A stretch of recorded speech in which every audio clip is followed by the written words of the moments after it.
Bhim army के राष्ट्रीय अध्यक्ष वीना जी हमारे साथ हैं और अब जानने की कोशिश करेंगे जिस तरह से तीन पार्टियां जो है जिसमें टक्कर बताई जा रही है, चंद्रशेखर, ओम कुमार या आपका मनोज कुमार, तीन जो कैंडिडेट हैं इनमें टक्कर बताई जा रही है। आपके हिसाब से किसकी टक्कर किससे है? देखिए, काम करने वाले की टक्कर नाकारों से है।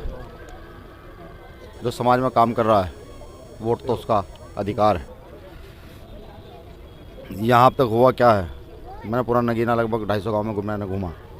अभी भी कच्चे मकान हैं, सड़कें टूटी हुई हैं और बेरोजगारी का दंश यहाँ के लोग झेल रहे हैं। चिकित्सा की कोई सुविधा है नहीं। तो इसका सीधा मतलब ये है कि पिछले जो हमारे मेंबर ऑफ पार्लियामेंट होंगे और उनसे पिछले जो होंगे, पिछले 15 साल, 20 साल, 25 साल से यहाँ कुछ हुआ नहीं है। ठीक, भीम आर्मी ने संघर्ष करना सीखा है, भाई ने, चंद्रशेखर आज़ाद जी ने संघर्ष करना सीखा है। संघर्ष के दम पर यहाँ हैं और अगर आप फील्ड में जाएंगे, गरीब, शोषित, वंचित वर्ग का व्यक्ति उनके साथ खड़ा है। तो टक्कर तो किसी से है नहीं, टक्कर तो सरकार से रही है हमेशा।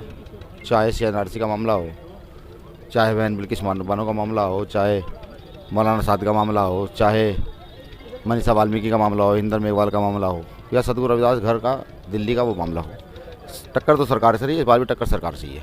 अच्छा, एक जनता के बीच में चर्चा ये है कि एक बीजेपी पार्टी है जिसके वोट एक तरफ खड़े हैं और एक तीन ये पार्टी है जिनमें वोट आपस में बढ़ते हुए नजर आ रहे हैं। इसको लेके आप क्या कहेंगे?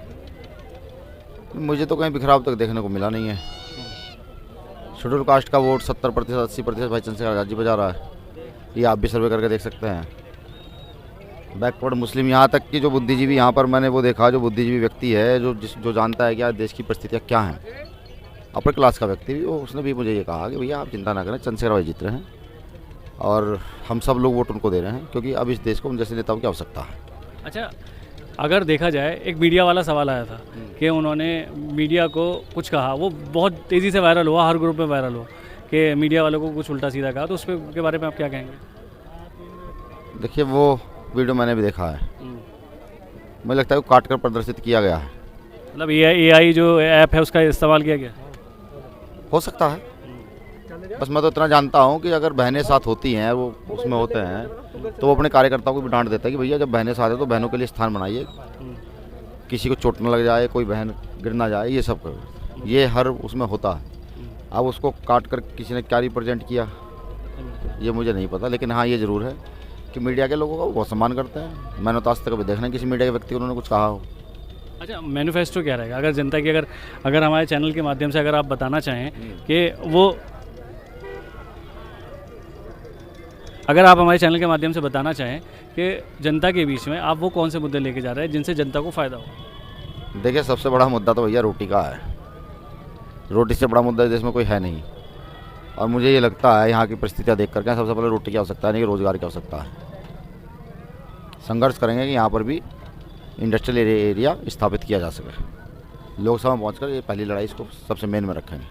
अच्छा, एक चीज़ है, अगर जैसे नगीना लोकसभा सीट की बात करें तो चंद्रशेखर भाई जैसे यहाँ पे इलेक्शन लड़ रहे हैं, तो लोगों का कहना ये भी है कि जैसे और जगह के इलेक्शन की अगर हम बात करें, इंडिया गठबंधन हो गया और जो पार्टी हो गई, तो उनमें से या चंद्रशेखर भाई में से कोई जा रहा है और ये जो देश का प्रधानमंत्री है कौन बन रहा है। क्योंकि विपक्ष वाली बात आ जाती है कि अगर विपक्ष में जो भी होते हैं, जो पहले पूर्व सांसद यहाँ पे रहे या विधायक रहे, तो उनका कहना ये रहा कि हम विपक्ष में हैं तो हम काम कैसे करा पाए। तो इसमें क्या कहना चाहेंगे? भाई विपक्ष में तो क्या लड़ना छोड़ दिया जाएगा?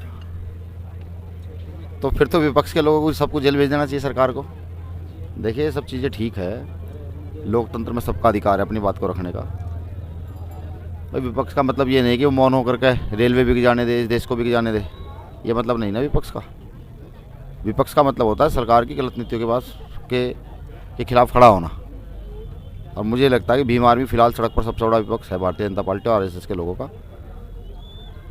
अगर आप सब लोगों के सहयोग से भाई चंद्रशेखर आज़ाद सदन में चले जाते हैं तो आप देखिएगा वो अकेले ही सबसे मजबूत विपक्ष बन के आपको दिखेंगे। अब राष्ट्रीय अध्यक्ष हमारे साथ थे भीम आर्मी के और उन्होंने अपनी बात रखी और उम्मीद है आपको भी कुछ समझ में आया होगा। और जिस तरह से हम जनता के बीच में जा रहे हैं और हमने आपसे कहा भी था कि अकल कहीं और किसी और की राय